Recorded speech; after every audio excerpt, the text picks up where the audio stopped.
मेरी life change की, जिससे मेरे जीवन को बदला था। And I preach same message. और जितने लोग नहीं जानते हैं, मैं आपको उनको भी बताना चाहता हूँ, मैं बॉर्न क्रिश्चियन नहीं हूँ। मुझे मॉर्निंग में बहुत लोग पूछ रहे थे कि क्या ब्रदर आप बॉर्न क्रिश्चियन हो? No sir, I am not a born Christian. मैं आप ही की तरह एक अन्य जाति से प्रभु में आया। मैं एक सिंधी फैमिली से आया हूँ खुदा में, और मैं आज भी सिंधी में बात करता हूँ क्योंकि यीशु सिंधी है। डू यू नो यीशु सिंधी है? I can prove it. मैं प्रूव कर सकता हूं। चलो मैं आपको प्रूव कर सकूं, प्रूव करूं। यीशु झारखंडी है 100%। आप झारखंड की भाषा में प्रार्थना करो, देखो वो सुनता है कि नहीं सुनता। जो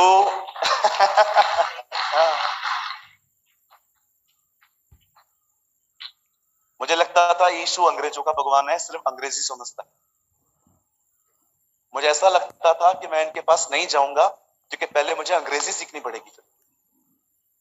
मैं जब भी यीशु को बोलूंगा प्रभु आप बड़े महान हैं, और वो मुझे ऊपर से उत्तर देगा I can't understand, talk to me in English. मुझे लगता था ऐसा होगा। लेकिन एक दिन मेरी मम्मी को कुछ तकलीफ थी बैक में। मैंने उनके लिए सिंधी में प्रार्थना की। ट्रस्ट मी, मेरा उत्तर आ गया। उस दिन मैंने प्रभु को कहा, प्रभु मैंने तो अंग्रेजी में बात ही नहीं की। तो प्रभु ने मुझे कहा तुझे पता नहीं है मैं सिंधी हूं? जो एक भाषा समझे वो एक ही जाति का खुदा होता है, जो सारी भाषाओं को समझे वो परमेश्वर होता है।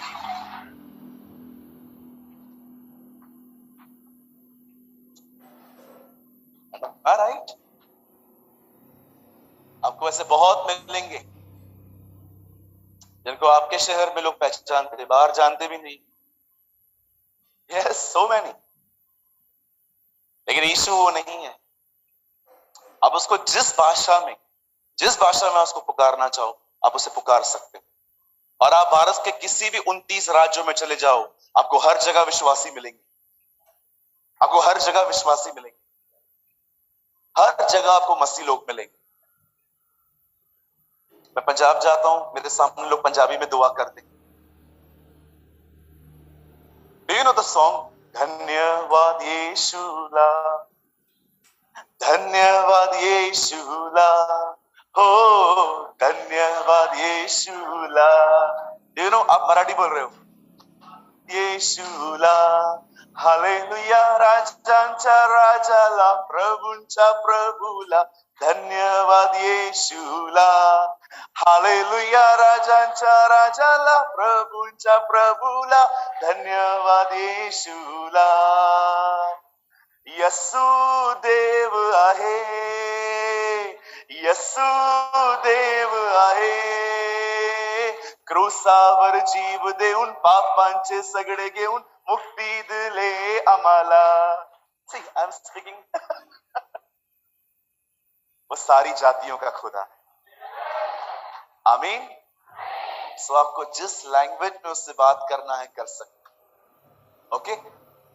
मुझे लगता था प्रभु यीशु की ठेकेदारी अंग्रेजों ने ली है, लेकिन मुझे बाद में जब मैंने बाइबल पढ़ा तो मुझे मालूम पड़ा कि यीशु अंग्रेजों के लिए भी नहीं आया, और ना ही मराठियों के लिए आया, न गुजरातियों के लिए आया, न झारखंडियों के लिए आया। बाइबल बताती है यीशु जगत के पापियों के लिए आया। वो किसी जाति के लिए नहीं मरा, वो मनुष्य के लिए मरा। आमीन। क्या आप तैयार हैं सब आज के? यस, आज में जोश दिख रहा है। सब प्रेयर करके आए हैं, कल का वचन का असर है ये। चलिए हम एक काम करेंगे, अपने पास वाले को एक अच्छी स्माइल दीजिए और सुनिए, भाई भाइयों को देंगे, बहनें बहनों को देंगी। Come on.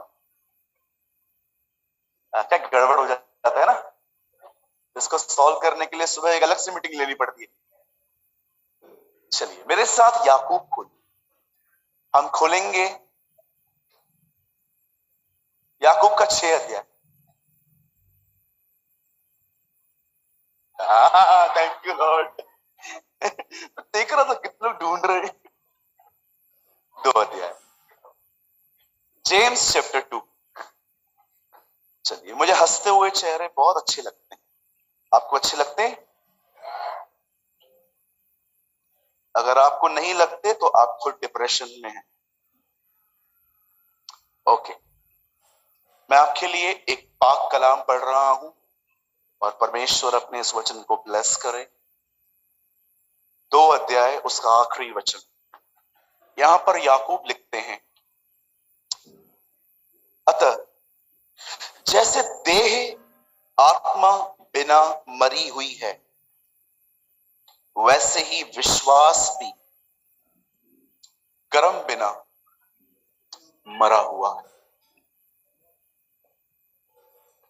मैं 3 गिनूंगा, आप में से हर एक को अपने अपने कलाम में से ये वर्ड पढ़ना है। ओके, 1 2 3।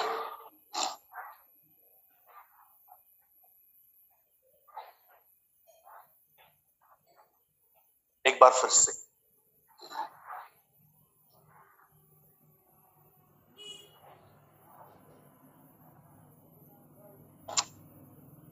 आज परमेश्वर का वचन आदर पाए। आमीन। आइए, मैं चाहता हूं आप में से जितने भी लोग इस हॉल में हैं, दाएं बाएं जहां पर भी बैठे हैं, सामने, सब सामने देखिए, सब आगे देखिए।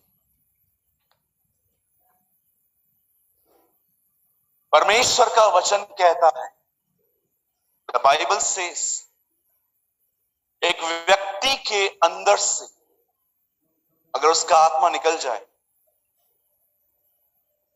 तो वो आदमी एक डेड, एक मरा हुआ व्यक्ति है।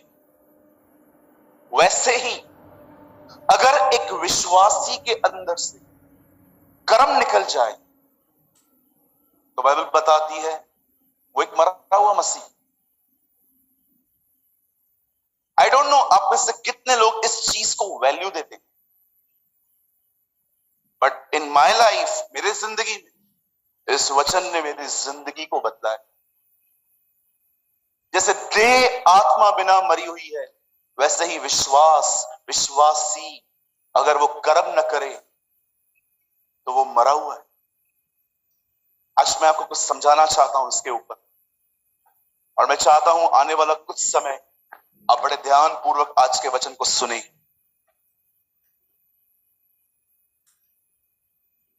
परमेश्वर ने अपने आप को, बाइबल बताती है, उसने अपने आप को सृष्टि के बनाने के द्वारा प्रकट किया।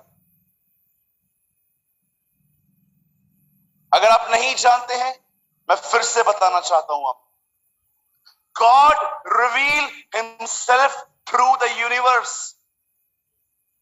परमेश्वर ने अपने आप में निर्णय लिया कि इस सृष्टि को बनाने के द्वारा वह अपने आप को प्रकट कर देगा। और एक दिन परमेश्वर ने अपने मुंह से कुछ शब्द निकाले और बाइबल बताती है संसार का निर्माण हुआ। यूहन्ना कहता है जो कुछ उत्पन्न हुआ, कोई भी चीज वचन के बाहर उत्पन्न नहीं हुई। हर चीज जो आप देख रहे हो, सूरज, चांद, प्लैनेट्स, गैलेक्सीज, जानवर, पेड़ पौधे, समुंदर, एवरीथिंग, बाइबल बताती है उसने मुंह खोला और सब बन गया। और सब बनने के बाद परमेश्वर ने उसे बनाया जिसके लिए सब कुछ बनाया गया था, मनुष्य। ये सब कुछ उसके लिए बनाया गया था।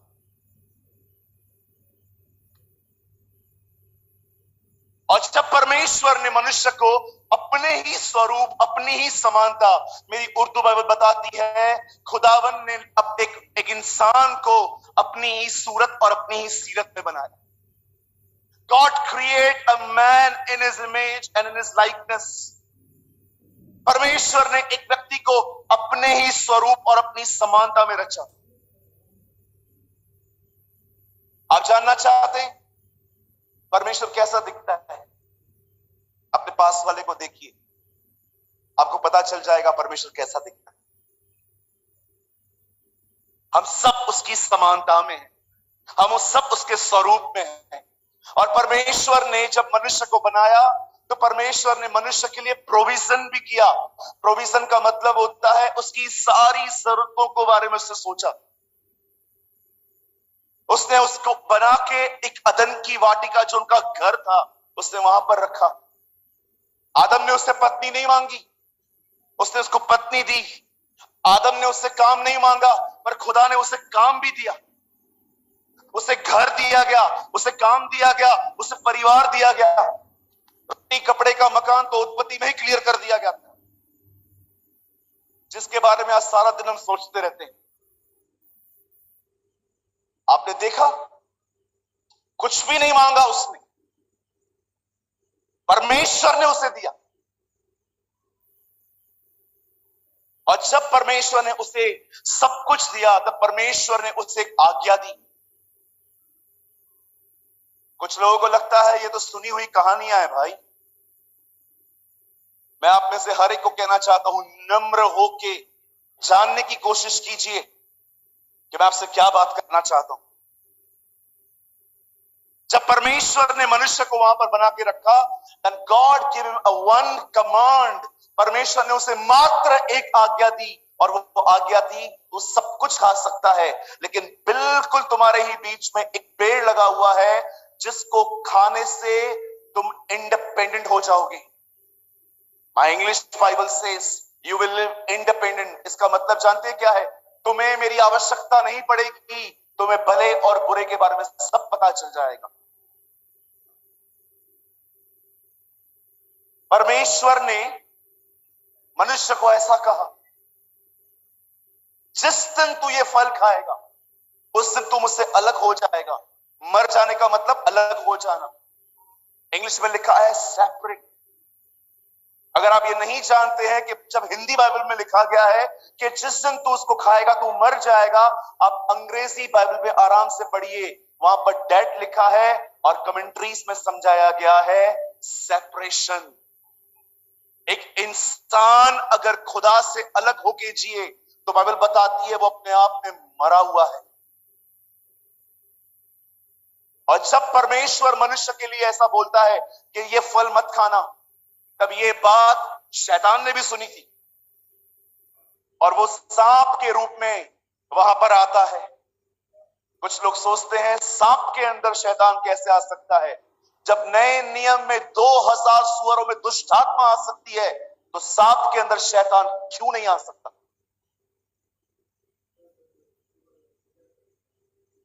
और परमेश्वर का वचन कहता है वो सांप में घुसता है। सांप के लिए लिखा गया है he was very cunning. Cunning का मतलब समझते हैं? चतुर, सयाना।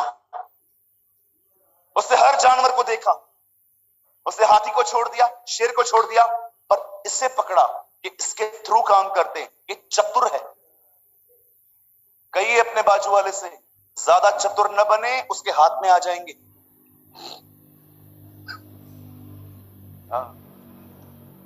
राइट?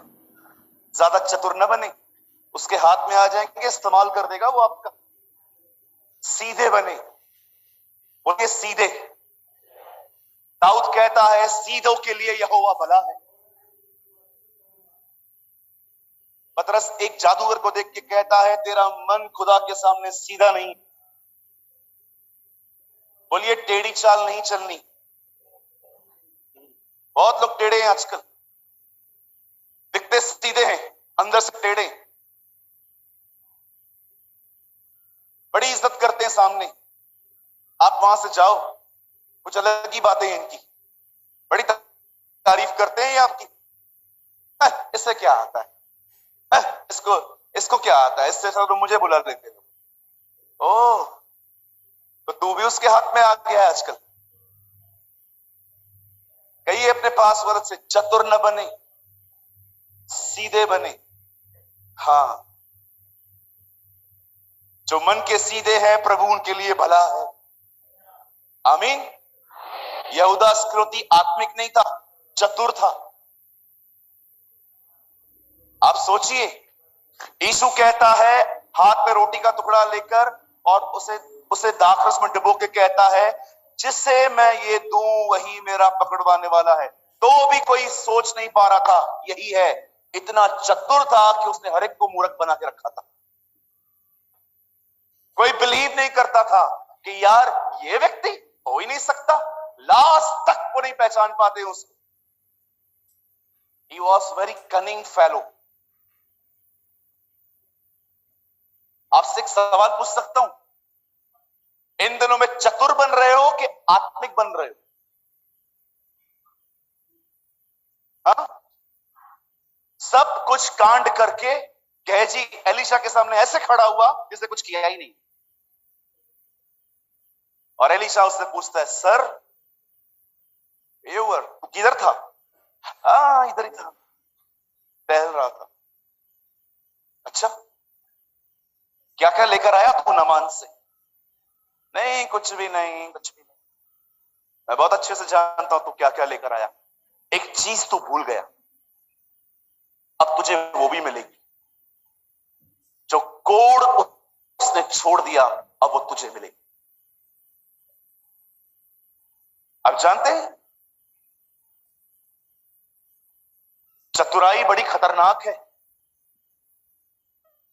यीशु ने कहा सांप के समान चतुर और कबूतर के नाई भोले बनो। आराम से किसी और ट्रांसलेशन में पढ़िए, आपको समझ में आएगा।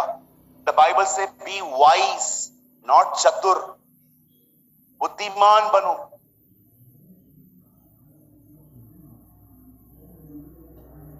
जब शैतान ने देखा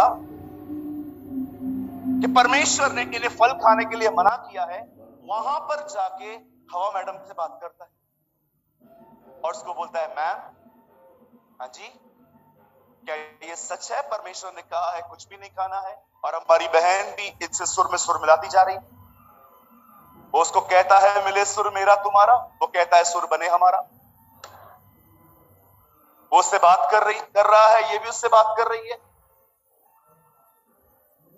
और बाइबल बताती है उन्होंने उसे तोड़ा, खाया और उसके बाद आदम को भी खिलाया। उसने आदम को भी कहा आदि, ये उसका पेट नेम था, आदि आप भी आइए, ये लीजिए, मैंने मुंह काला किया है, आप भी करिए।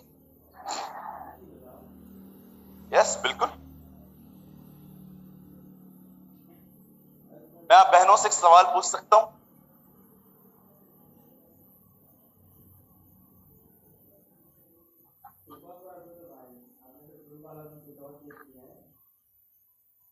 आप अपने पति को क्या सलाह देती रहती है? हाँ? उसको कभी इंकरेज करते हैं आप कि जो आपकी बहन है उसके लिए भी कुछ करो, आपकी मम्मी के लिए भी कुछ करो? कि उसको बोलते हैं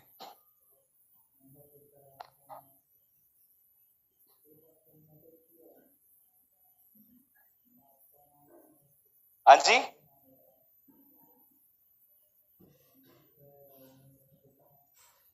बोलिए बोलिए। कितनी बहनें हैं जो अपने पति को इंकरेज करती है, मुझे छोड़ो अपने घर को देखो? 1500 में सिर्फ एक, और कोई नहीं है यहां पर। पति थोड़ा बहन के लिए कुछ करे, अपनी मां के लिए कुछ करे, ओ हमारा मुंह देखो मगरमच्छ की तरह खुल जाता है। ऐसा कैसे कर रहे हो? मेरे बच्चे नहीं है क्या? मैं नहीं दिखती हूं क्या? मां का घर छोड़ के आई हूं, मैं क्या करूं?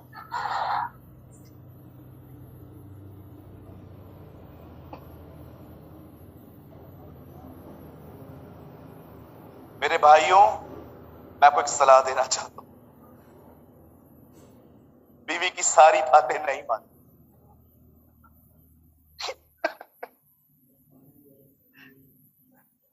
जब हवा उसे फल खिला देती है, उसके बाद आदम भी खा लेते हैं, और उसके बाद लिखा है वे नंगे हो गए, they became nude। और वहां से जब परमेश्वर आते हैं और परमेश्वर देखिए, वो महान सर्वशक्तिमान प्रभु जो था, जो है, जो आने वाला है, वो नीचे आता है और वो आदम से कितना सिली क्वेश्चन पूछता है। वहां पर आके कहता है, आदम तू कहां है? बोलता है मैं छुप गया हूं। क्यों? जो फल खाने के लिए मैंने मना किया था, क्या वो तूने खाया? तब एक बहुत सुंदर उत्तर देता है, तूने जो पत्नी दी थी उसने खिलाया। 45% तेरा दोष, 45% इस औरत का दोष, 10% मेरा, है ना? इस तरह अपना पाप मानता है वो। जब परमेश्वर ने देखा कि इसने गुनाह किया है, आप बिलीव कर सकते हैं, परमेश्वर उसके बाद भी नम्रता से वहां पर आके उससे पूछता है, क्या तूने फल खाया था?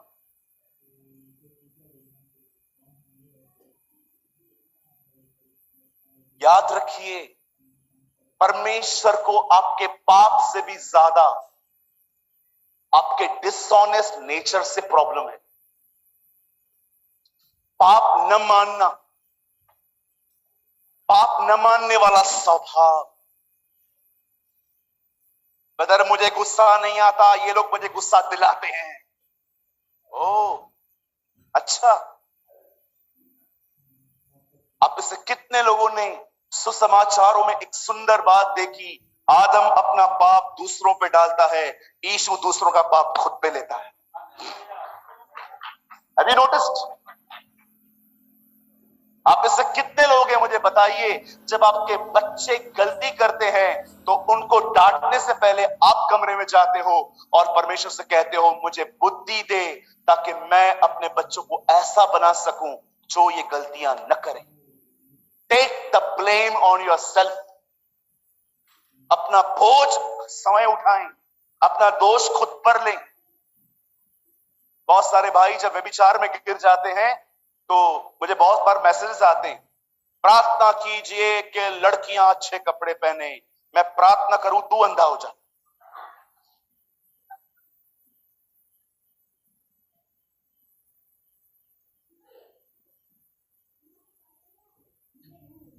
आपको मैं एक बात कहना चाहता हूं भाइयों, बहनों पे दोष लगाना बंद कर दो। बहुत सारी ऐसी बच्चियां भी हैं जिनके रेप्स हुए हैं, उन्होंने कभी वेस्टर्न पहना तक नहीं था। अस्सी कभी भी वेस्टर्न नहीं पहना था लाइफ में। Do you know, a girl from Kashmir, फिर उसका रेप क्यों हुआ? अपनी आंखों को कंट्रोल में रखो। जब तक आप अपना बोझ खुद नहीं उठाओगे, जब तक आप अपना पाप नहीं मानोगे, बाइबल बताती है जब तक इज़राइल अपने गुनाह को न माने, यहोवा अपने स्थान पे नहीं लौटेगा। रीड हबक्कू। जब तक प्रजा अपना पाप न माने, हबक्कू कहता है यहोवा अपनी प्रजा पर नहीं लौटेगा। आज बहुत बार गलतियां हो जाने के बाद हम दूसरों पे थोपते, इसने किया, इसने उकसाया, इसने सलाह दी थी, इसने ये किया था। यही कारण है हम में से बहुत सारे लोग का पाप बंद नहीं होता।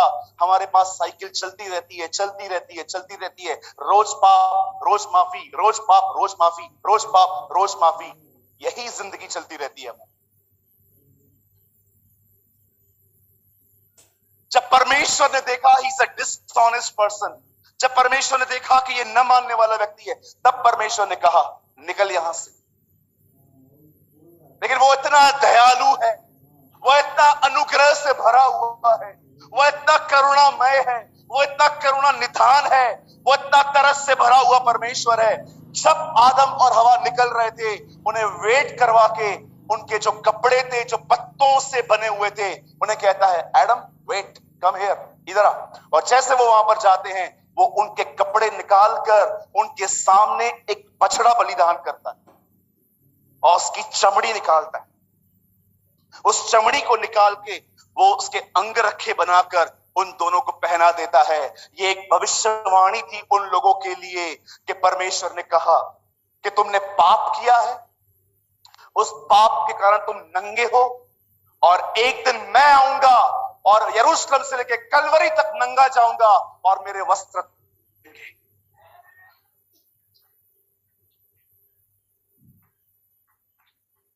जब परमेश्वर उन्हें वस्त्र पहनाता है, उस चमड़ी के अंगरखे पहनाता है, परमेश्वर उन्हें प्रोफेसी दे रहा था, एक दिन आएगा जब मैं यरूशलेम से लेकर पहाड़ तक नंगा जाऊंगा और वो कपड़े तुम्हें मिल जाएंगे। और जब परमेश्वर ने ये भविष्यवाणी की, उसके बाद आप देखिए अलग अलग नबी प्रकट हुए, अलग अलग लोग प्रकट हुए जिन्होंने यीशु के आने की बातें की। यशाया कहता है एक कुंवारी गर्भवती होगी, पुत्र जनेगी, उसका नाम इमैनुअल रखा जाएगा। हेवन की गवर्नमेंट उसके शोल्डर पे रखी जाएगी, प्रभुता उसके कांधों पे सवार होगी। मेरी अंग्रेजी बाइबल में लिखा है परमेश्वर स्वर्ग की सरकार उसके कांधों पे रखेगा। कुछ लोग आके कहते थे यीशु के लिए वो कुंवारी से जन्मेगा। कुछ लोग आते थे कहते थे इजराइल पर एक सूर्य प्रकट होगा, एक धार्मिकता का सूर्य जिसकी किरणों से इजराइल चंगी हो जाएगी। किसी ने कैसे उसे डिस्क्राइब किया। और फाइनली एक दिन ऐसा आया जब बाइबल बताती है एक फरिश्ता वहां से आया और नीचे नासरत में आया, और वो नासरत में आके मरियम नामक एक बहन से मिलता है और वो उससे कहता है मरियम आनंद और जय तेरी हो, तुझ पर परमेश्वर का अनुग्रह आया है, एक पुत्र उत्पन्न होगा, तू उसका नाम यीशु रखना, उसकी सेवकाई होगी, वो एक बार फिर से हमारे बीच में आएगा और वह अपने लोगों का उनके पापों से उद्धार करेगा। अगर आप नहीं जानते हैं तो आज जान लीजिए, यीशु मसीह की पहली सेवकाई आपको अमीर करना नहीं है। ये किसी लालची प्रचारक ने आपको बताया होगा जिसको अपनी कलीसिया भरनी है सिर्फ, क्योंकि वो जानता है हर एक को पैसों की जरूरत है। हम प्रचार करेंगे आओ तुम्हें प्रभु में बरकत मिलती है। डोंट बी डिसीव, धोखा न खाओ, बाइबल बताती है। क्योंकि आजकल आप देखिए मोस्ट ऑफ प्रीचिंग यही है, प्रभु में आओ ये मिलेगा, प्रभु में आओ वो मिलेगा, यीशु तुम्हें चंगा करने के लिए आया। It's not the primary reason brother. Yeshu तुम्हें चंगाई देगा, यीशु तुम्हें पैसा देगा, यीशु तुम्हें अपना बड़ा घर देगा, सब बात में है। उसके आने का पहला कारण ये था, वो जानता था मनुष्य और परमेश्वर अगर दूर है तो पाप के कारण है, इसलिए लिखा है वह मनुष्यों का पाप उनके अंदर से ले जाएगा। That is the gospel. इसीलिए यूहन्ना बपतिस्मा दाता जब उसे देखते हैं तो वो ये नहीं कहते देखो चंगा करने वाला आ रहा है, देखो बरकत देने वाला आ रहा है। वो पहली चीज उसे देख के कहता है देखो परमेश्वर का मेमना जो जगत का पाप उठाने आया। Don't believe in false gospel. ये मिलेगा वो मिलेगा, वो मिलेगा ये मिलेगा। बहुतों ने सुसमाचार को खराब करके रखा है, आज चीजों का सुसमाचार हो गया है। पढ़िए पॉल क्या कहता है रोमियो में, this gospel is about his son. यह सुसमाचार उसके पुत्र का सुसमाचार। Read it. मेरी जान जलती है जब मैं ऐसा देखता हूं। यीशु का जिक्र अंत में आता है आजकल, जबकि बाइबल बताती है this gospel is about his son.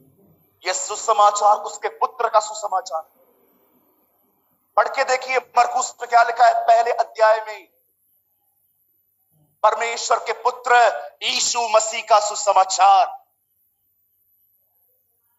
The gospel of his son Jesus Christ. आजकल पता नहीं क्या क्या बकवास करते, जो चीज 5वें नंबर पे है उसको पहली जगह पे लेकर आ गए हम लोग। वीजा मिलेगा, ये मिलेगा। अरे मैं कहां बोल रहा हूं न मिलेगा, लेकिन कितने लोगों ने ये वचन पढ़ा है, जिसने तुम्हारे लिए अपना बेटा भी न रख छोड़ा वो तुम्हें उसके साथ उसके साथ सब कुछ क्यों न देगा। सबसे पहले परमेश्वर जानता है तुम उसके पुत्र को लो।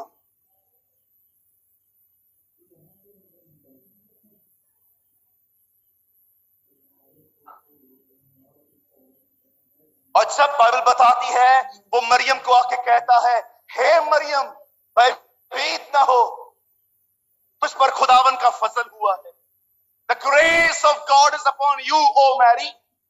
तुझे एक बेटा पैदा होगा, उसका नाम यीशु रखना, उसकी एक ही सेवकाई होगी, सब कुछ वो बाद में देगा, पर पहले वो मनुष्य को उसके पापों से छुड़ाएगा। That is his first ministry. और बाइबल बताती है जैसे मरियम ने ये सारी चीजें सुनी, वो अंत में कहती है मुझे तेरे वचन के अनुसार हो। And the Bible says she became pregnant. वो गर्भवती होती है और गर्भवती होने के बाद वो एक बेटे को जन्म देती है, हमारे उद्धारकर्ता। वो हमारे प्रभु को जन्म देती है।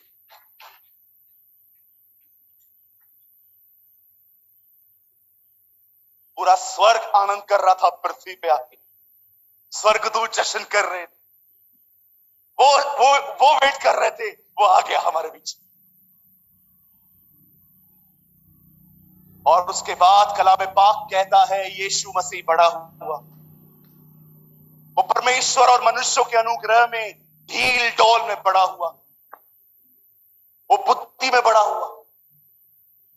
हो सकता है आप में से हर व्यक्ति का कद बहुत बड़ा है, शरीर चौड़ा है, बुद्धि इतनी है, पर बाइबल बताती है जैसे जैसे वो अपनी ढील डोल में बढ़ा, वो बुद्धि और समझ और परमेश्वर के अनुग्रह में बढ़ता गया। वो मात्र ढील डोल में नहीं बढ़ा, वो बुद्धि में भी बढ़ता गया। और एक दिन जब वो 30 साल का था, परमेश्वर ने उसको कहा क्लोज योर कारपेंटरी शॉप, अपनी बढ़ई की दुकान बंद कर, और उससे अपनी दुकान बंद की, दरियाए यर्दन पे चला जा। और वो यर्दन नदी पे आया, और यर्दन नदी पे एक व्यक्ति प्रचार कर रहा था अपने पापों से पश्चाताप करो और विश्वास करो, परमेश्वर तुम्हारे अपराधों को क्षमा करेंगे। तब बाइबल बताती है वो पहली बार यर्दन नदी पे आया, उसने बपतिस्मा लिया, और बपतिस्मा के बाद जैसे वो ऊपर आया, कब बपतिस्मा लिया उसने? जब वो बच्चा था। हाँ, बच्चा था तो ये बड़ा था। आप में से बहुतों का बपतिस्मा बच्चों में हुआ है। कौन सी बाइबल है आपके पास? हाँ, कौन सी बाइबल है आपके पास? किसने वचन बताया आपको कि बच्चों का बपतिस्मा ले लो? किसने कहा ऐश वेडनेसडे के बारे में? कहां लिखा है? अरे बताओ ना, मैं भी फॉलो करूंगा ना आपके साथ।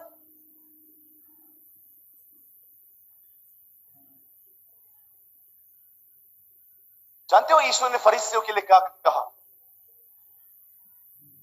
दे value traditions more than God's word.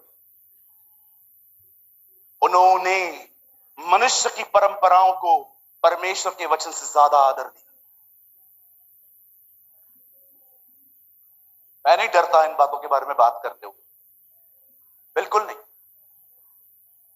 ज्यादा से ज्यादा क्या होगा, जमशेदपुर के लोग मुझे फिर से नहीं बुलाएंगे। Who cares? Who cares? किससे फिक्र है इस बात?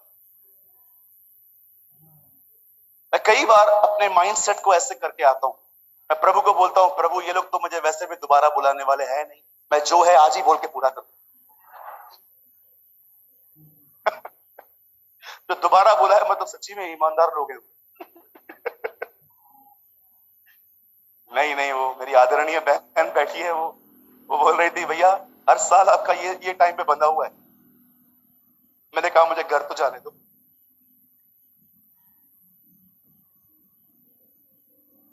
और कलाम पाक कहता है वो बड़ा हुआ, उससे बपतिस्मा लिया, और वो एक कलीसिया में गया, पादरी साहब को बोला यहां पर राख लगा दो। बोला उसने ऐसा कुछ? हाँ जी, थैंक यू। किसने नहीं बोला? कोई तो सहमत है मुझसे।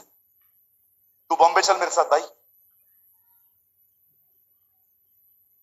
और उसके बाद उसने अपनी सेवकाई शुरू की। He start his public ministry। और जब उसने मिनिस्ट्री स्टार्ट की अपनी, आप में से कितने लोगों ने उस अद्भुत सेवकाई को देखा? जो वो कहता था वो होता था। ये उसका प्रभुत्व था।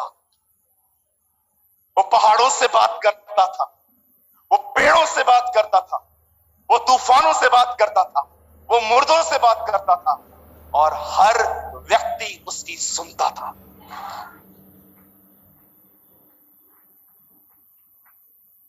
जानते हो परमेश्वर की पहचान क्या होती है? परमेश्वर की यही पहचान होती है मुख्य, कि जो वो कहे वो होता है। इसीलिए उसने कहा, आसमान और जमीन का टल जाना आसान है, पर मेरे मुंह से निकली गई कोई बात नहीं टलेगी। That is his nature. ये उसका प्रभुत्व है।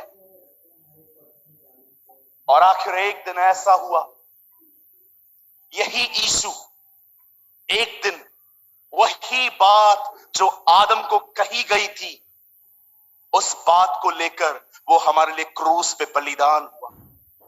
उसे कीले मारे गए, उसे कोड़े मारे गए, उसके सर पे कांटों का ताज रखा गया, उसके पैरों पे पैर पे कीले डाल दिए गए, उसे नंगा वहां पर ले गए। He was only in a underwear। वो मात्र एक अंडरवियर में था। वो उसको मारते मारते मारते वो उसे ले गए। और अंत में जब वो वहां पर लटक रहा था, उसने कहा, ऐ बाप, इन्हें माफ कर, इन्हें क्षमा कर, क्योंकि ये नहीं जानते हैं ये क्या कर रहे हैं। जब मैं इस वचन को पढ़ता हूं, मैं खुदा, कैसे हो सकता है कोई किसी को मारे और उसको पता तक न चले? यीशु ये कह रहा था, वे मुझे मार रहे हैं पर उन्हें ये नहीं पता वो किससे मार रहे हैं। They don't know Lord, वो किससे मार रहे हैं? उस सृष्टि के मालिक को मार रहे थे, और वो भी मर रहा था। और उसके बाद जब उसने अपनी जिंदगी वहां पर दी, उससे उसके बाद नीचे उतारा गया। उन दिनों में धनवानों के बीच में एक बात प्रसिद्ध थी, वे मरने से पहले अपनी कब्र खुद खरीदते थे। इब्राहिम ने अपनी कब्र खुद खरीदी थी, और एक व्यक्ति ने अपनी कब्र यीशु को गिफ्ट में दी थी, नॉट दान में। और यीशु एक बगीचे के बिल्कुल पास में रखे गए। और 3 दिन के बाद कुछ लोगों को लगा कि हम वहां जाएं, उसके बदन में से दुर्गंध आती होगी, उसके बदन को सुगंधित वस्तुओं से मालिश करें।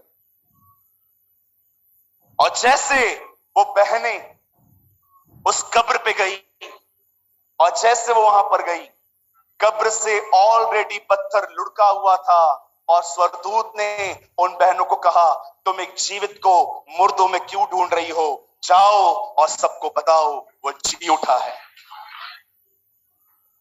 Come on, give a good clap for the Lord, for the risen Lord।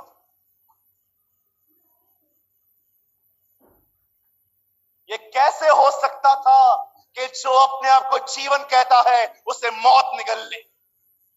और तीसरे दिन बाइबल बताती है वो मृत्यु के बंधनों को तोड़कर वहां से जीवित उठ गया। और मुर्दों में से जी उठने के बाद वो हमारे बीच में 40 दिन 40 रात रहा, परमेश्वर के राज्य की बातें करता रहा। और उसके बाद एक दिन ऐसा हुआ, जब अपने चेलों के साथ एकत्रित था, तब आहिस्ते आहिस्ते अचानक उसके बदन ने लॉ ऑफ ग्रेविटी को हराना स्टार्ट किया। उसका बदन विदाउट किसी सपोर्ट के ऊंचा उठने लगा, और ये सब चेले गलीली उसे देख रहे थे। अचानक एक बादल वहां पर आया, उस बादल ने उसे ओढ़ दिया। और उसके बाद 2 स्वर्गदूत वहां आते हैं, और वो वहां पर आके कहते हैं, हे गलीली पुरुषों, ऊपर क्या ताक रहे हो? यही यीशु जो उठा लिए गए थे बहुत जल्द वापस लौटेंगे।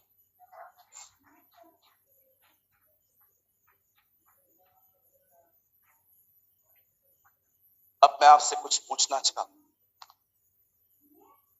हम सभी जानते हैं कि वो आ रहा है। क्या आप तैयार हैं? हाँ, क्या आप तैयार हैं? आप सोचते होंगे ना, वचन क्या खुलवाया, प्रचार किया इसने। वचन याकूब से खुलवाया और सुसमाचार बता रहा है। आइए वचन अब शुरू कर रहा हूं। आप जानते हो आप कैसे उसके आने के लिए तैयार हो सकते हो? आप कैसे उसके आने के लिए रेडी हो सकते हो? प्रभु मेरा गवाह है, मैं कलीसिया बनाने से अधिक अपनी तैयारी के बारे में सोचता हूं। परमेश्वर मेरा गवाह है, मैं कलीसिया बनाने से अधिक मैं अपनी तैयारी के बारे में ध्यान देता हूं, क्योंकि मैं बहुत अच्छे से जानता हूं अगर रह गया तो मुझे क्या फेस करना पड़ेगा। याकूब कहता है, अगर एक व्यक्ति विश्वास करता है पर कर्म नहीं करता तो वो मरा हुआ है। बड़े ध्यान से सुनिए, यहां देखिए सब। आज से बहुत साल पहले परमेश्वर इब्राहिम को कहता है, अपना घर छोड़ और उस जगह पे चला जा जो जो जो मैं तुझे दिखाऊंगा। और बाइबल बताती है इब्राहिम को पता भी नहीं था तो भी वो निकल पड़ा। परमेश्वर उसे नहीं बताता कि उसको कहां जाना है। परमेश्वर उसे एक चीज कहता है, अपना घर छोड़ और निकल। इब्राहिम ने विश्वास किया ये परमेश्वर है, और जानते हो उसने अपना विश्वास कैसे प्रकट किया? कार्यों में, चलते हुए। बाइबल बताती है, तुम जानते हो विश्वास कार्यों में प्रकट हुआ। राहाब वेश्या को जब यहोशू के द्वारा भेजे गए लोग उसे कहते हैं हम इस नगर को ले लेंगे, वो कहती है मुझे पता है तुम इस नगर को ले लोगे, पर क्या तुम मुझ पर कृपा करोगे? जब तुम वापस इस नगर में आओगे मैं तुम्हें पनाह देती हूं अपने घर के अंदर, लेकिन क्या तुम मुझसे वाचा बांधोगे? जब तुम आओगे तुम मेरे परिवार को कुछ नहीं करोगे। उसने अपने विश्वास को कार्यों में दिखाया। यीशु के समय में एक व्यक्ति को लकवा लग चुका था। 4 लोग उसे उठा के लेकर आए। जब उन्होंने देखा कि घर में घुसने की जगह नहीं है, उन्होंने उसको ऊपर खपरे से नीचे उतारा। उन चारों के सामने जब यीशु मसीह वो चारों सामने आए, तब यीशु उन चारों का विश्वास देखकर उस लंगड़े, उस पैरालिटिक व्यक्ति को कहता है, हे मेरे पुत्र, तेरे पाप क्षमा हुए, उठ। जानते हो क्यों? क्योंकि विश्वास कार्यों में प्रकट हुआ। अगर हम ये विश्वास करते हैं कि प्रभु यीशु मसीह आ रहा है, मुझे बताइए आप अपने विश्वास को कार्यों में कैसे दिखाएंगे?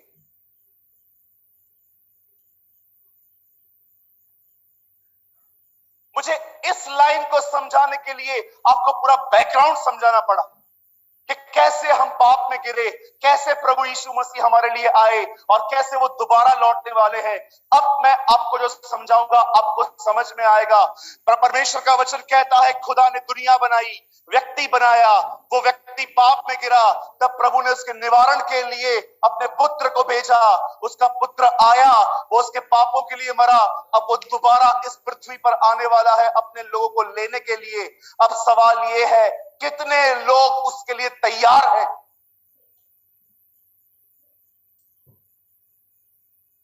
अगर आप कहते हो कि यस ब्रदर मैं विश्वास करता हूं वो आने वाला है, आप अपने इस विश्वास को कार्यों में कैसे दिखाओ? How you will show your faith in actions. Ibrahim ने सिर्फ ये नहीं कहा हाँ मैं विश्वास करता हूं, लिखा है उसने विश्वास किया और उसने अपना घर छोड़ दिया। अब आराम से पढ़िए याकूब की किताब में, इससे पहले लिखा है राहाब और इब्राहिम के बारे में।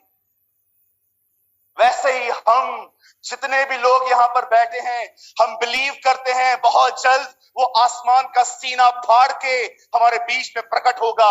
मैं आपसे पूछना चाहता हूं, क्या आप ये विश्वास करते हैं कि यीशु आने वाला है? तो आप अपने विश्वास को कार्यों में कैसे दिखाओगे उसे? You know how? मैं आपको बताऊं कैसे। बाइबल कहती है जो उस पर आशा करता है कि वो आने वाला है, वो अपने आप को वैसा ही पवित्र करता है जैसा वह है।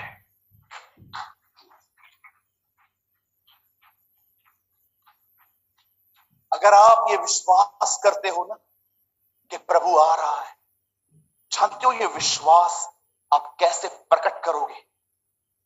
आप अपने आप को वैसा ही पवित्र करेंगे जैसा वह था। अदरवाइज मैं आपको बताना चाहता हूं, आप किसी भी डिनोमिनेशन से क्यों ना है, आप एक मरे हुए विश्वास को लेके चल रहे हैं।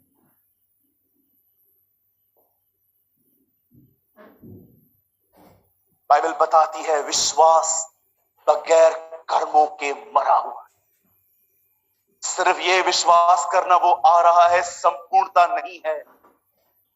शैतान भी विश्वास करता है, थर थर आता है, याकूब में लिखा है, पर क्या वो तैयारी कर रहा है? क्या उसने तौबा की है? क्या उसने पश्चाताप किया है?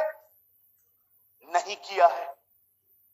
इसीलिए बाइबल उसके विश्वास को एक दुष्ट आत्माओं का विश्वास है। जो कोई उस पे आशा करता है कि वो आने वाला है, वो अपने आप को वैसा ही पवित्र करता है जैसा वह है। अगर मैं ये विश्वास करता हूं कि वो मुझे लेने आने वाला है, मैं शराब नहीं पी सकता। अगर मैं ये विश्वास करता हूं कि वो मुझे लेने के लिए आ रहा है, मैं गर्लफ्रेंड नहीं रख सकता।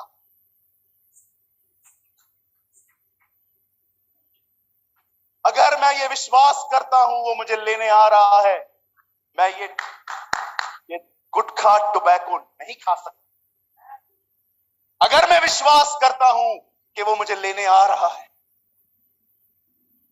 तो मैं अपने घर में लड़ाई और झगड़े नहीं कर सकता। मैं कुछ अद्भुत आपको बताना चाहता हूं। मैंने अपनी लाइफ में 34 टाइम्स आरटीपीसीआर करवाई है। I have all documents. मैंने 34 बार अपने लाइफ में आरटीपीसीआर करवाई, कोविड टेस्ट। एयरपोर्ट पे जब भी आप जाते हैं, आज से कुछ समय पहले, विदाउट आरटीपीसीआर वो कभी आपको एंटर नहीं होने देंगे। वो सबसे पहले आपको पूछेंगे कहां जा रहे हो? सर मैं जमशेदपुर जा रहा हूं। Show me your RTPCR. और अगर उसमें लिखा है मैं पॉजिटिव हूं, घर जाओ। तुम बीमार हो और करोगे। ये बहुत जरूरी है कि मैं जहां भी जाऊं मेरे पास सरकारी पेपर्स में लिखा हो कि मैं नेगेटिव हूं। Have you noticed? अब लास्ट 2 महीनों से कोई भी आरटीपीसीआर नहीं पूछी जा रही। मैं जमशेदपुर आया, मैं आरटीपीसीआर लेकर आया। I have RTPCR. मुझे डर लग रहा था कहीं जमशेदपुर में मुझसे किसी ने पूछ लिया और मेरा आना यहां कैंसिल हो गया तो इतना सारा खर्चा, इतनी सारी मेहनत वेस्ट जाएगी। मैंने कोई रिस्क नहीं ली, मैंने आरटीपीसीआर करवाया। न मुझसे बॉम्बे में किसी ने पूछा, न मुझसे किसी ने जमशेदपुर में पूछा। इवन इस बार तो मेरे को किसी एक बंदे ने यह भी नहीं कहा वेयर मास्क, मास्क पहनो। यस, जस्ट मैं जैसे प्लेन में आया, वहां पर एक बहन एयर होस्टेस ने मुझे कहा सर वेयर योर मास्क। मैं कहा ओके।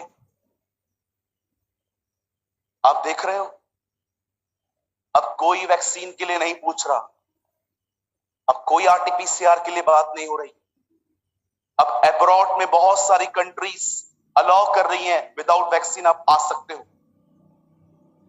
क्या आपने इस बात को देखा? जब उससे पूछा गया तेरा दोबारा आना कैसे होगा, तब उसने कहा लोग खाएंगे, पिएंगे, शादी ब्याह करेंगे, पौधे लगाएंगे। जानते हो ये सबको नॉर्मल है, रोज खाते हैं हम, रोज हमारे कलीसिया में शादियां होती हैं, रोज पौधे लगाते हैं, हम घर को सजाते हैं। वो क्या कहना चाहता था? अब सब सामान्य हो रहा है।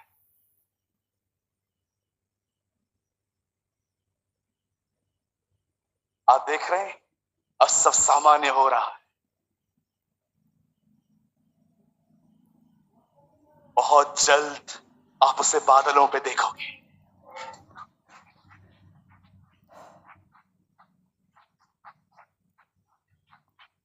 Have you noticed?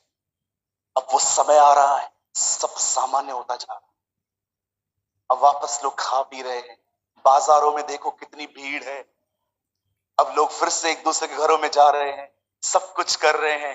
अब जिंदगी आराम से।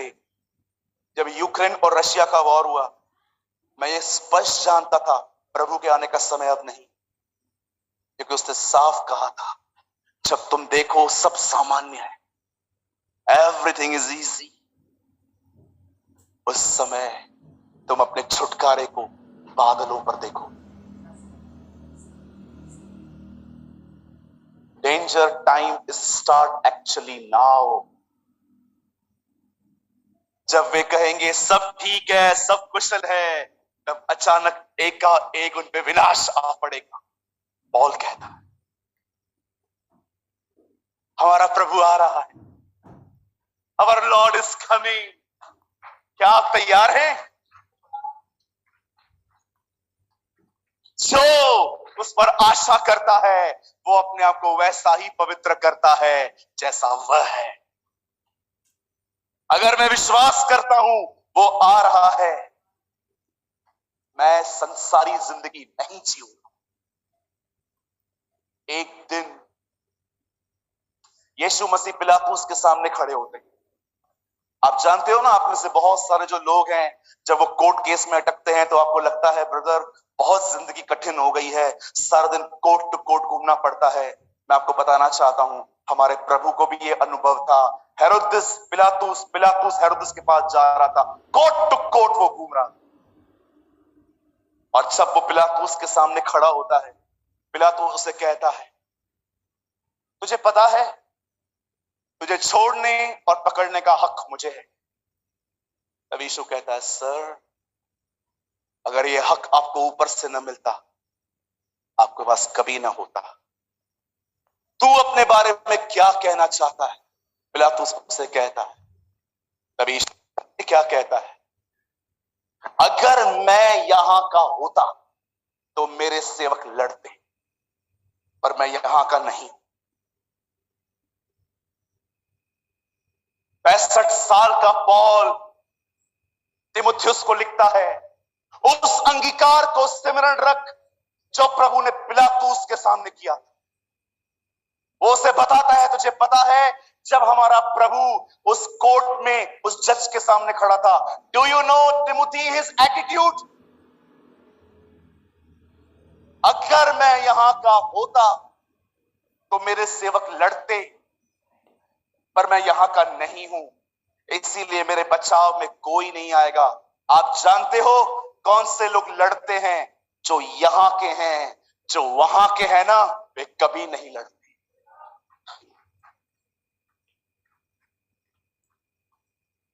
क्योंकि वो जानते हैं हम परदेसी और मुसाफिर हैं। वो जानते हैं, एक दिन बिली ग्राम अंकल न्यूजीलैंड में खड़े होकर प्रचार कर रहे थे और उन्होंने अपने प्रचार में एक बात कही।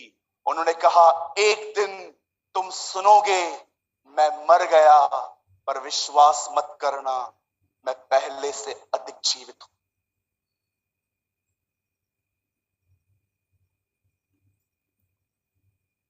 He was a great man of God.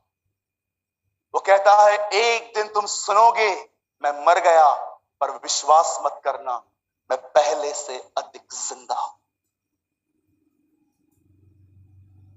कौन सा घर है आपका?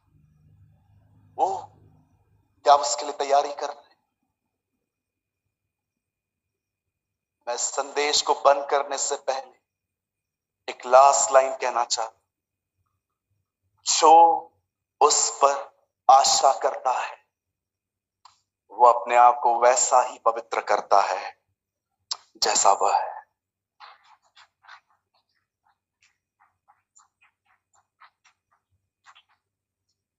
और मैं आपको कहना चाहता हूं यही संपूर्ण सुसमाचार है। This is a whole gospel. अगर इससे लेस सुनो तो वो अधूरा है। मेरे भाइयों, मेरी बहनों, जाने से पहले इस लाइन को सुनिए। दूसरों का जीवन जांचना बंद कर दो। दूसरों का जीवन जांचना बंद कर दो। दूसरों के लिए, उनके व्यक्तिगत जीवन के लिए, उनके परिवारों के लिए बकवास करना अब बंद कर दो।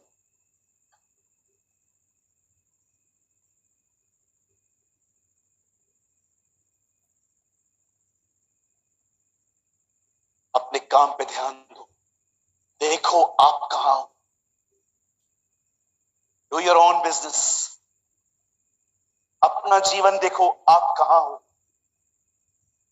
दूसरों का जीवन देखना, दूसरों का जीवन जांचना, ये पास्टर ऐसा है, ये प्रचारक ऐसा है, ये विश्वासी ऐसा है, ये भाई ऐसे है, इनकी लड़की घर छोड़ के भाग गई है, इन्होंने कर्जे लेके लोग भाग गए हैं। Stop all this nonsense. दूसरों के जीवनों के बारे में बात करना बंद कीजिए। अपनी जिंदगी देखिए, आपने क्या किया है, आप कहां हो। पॉल कहता है दूसरों के विषय में नहीं, तब हर व्यक्ति अपने विषय में ही घमंड करेगा। Do your own business. बहुत बात करते हैं आजकल हम दूसरों के लिए।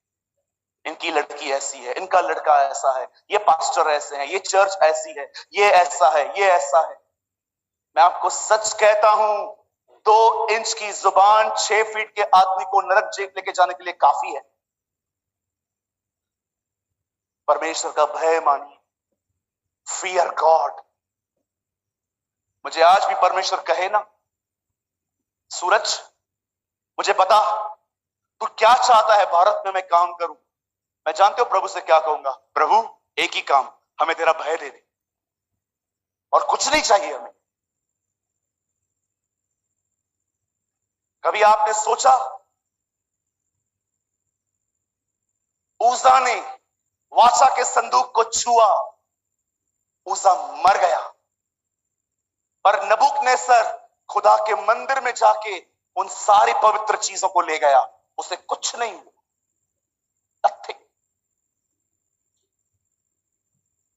जानते हो क्यों वो मरा, उसे कुछ नहीं हुआ? क्योंकि महिमा चली गई थी। The glory has depart. क्योंकि महिमा नहीं थी। जानते हो क्यों महिमा नहीं थी? क्योंकि परमेश्वर का भय नहीं था। जब परमेश्वर का भय चला गया, इस्राएल से परमेश्वर की महिमा भी चली गई। कैथरीन कुलमैन हमेशा कहती थी, when you touch the glory will depart। अगर तुम परमेश्वर की महिमा को छुओगे, वो महिमा उठा ली जाएगी। कुछ भी हो जाने के बाद अगर ये कहोगे ये मेरे द्वारा हुआ है, ये मैंने किया है, ये मेरे बल से हुआ है, जब भी घमंड करोगे, बाइबल बताती है द ग्लोरी विल डिपार्ट। इसीलिए उसने हमें प्रार्थना करना सिखाई और अंत में उसने हमें कहा तुम यह कहना, राज्य, पराक्रम और महिमा तेरी है। नम्र बने, बी हम्बल। सीखो प्रभु से नम्र बनना। Be humble, be humble.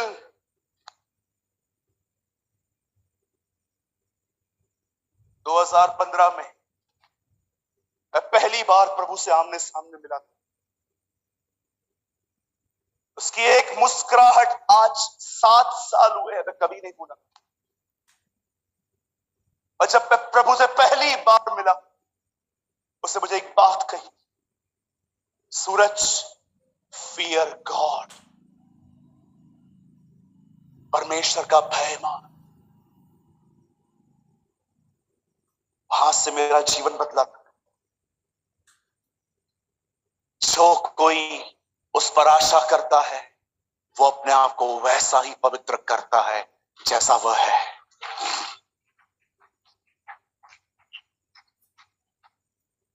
मैं संदेश को यही समाप्त कर रहा हूं। मैं विश्वास करता हूं आज के वचन के द्वारा प्रभु ने आपसे बात की होगी।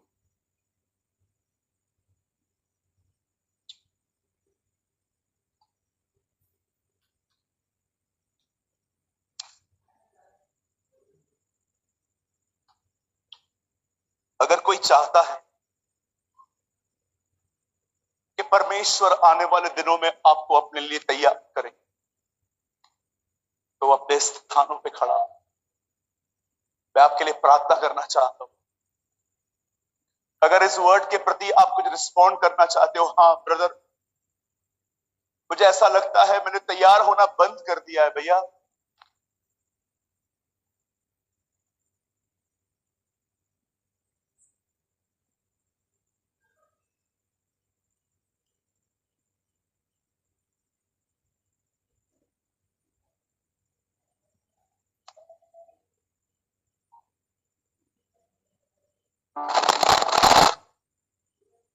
अपनी आंखें बंद करें। कोई यहां वहां न देखे।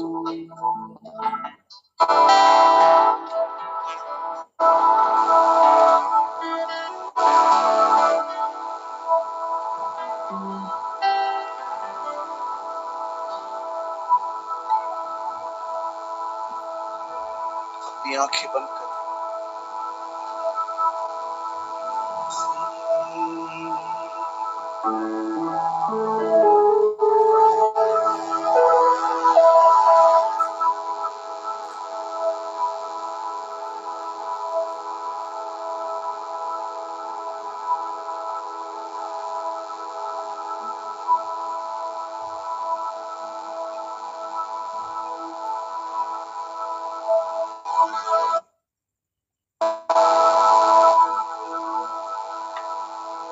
Thank you Jesus.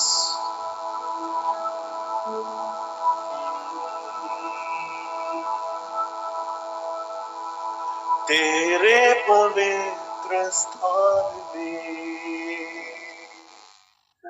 तू मुझे ले चल, तुझे देखना मैं चाहता हूं।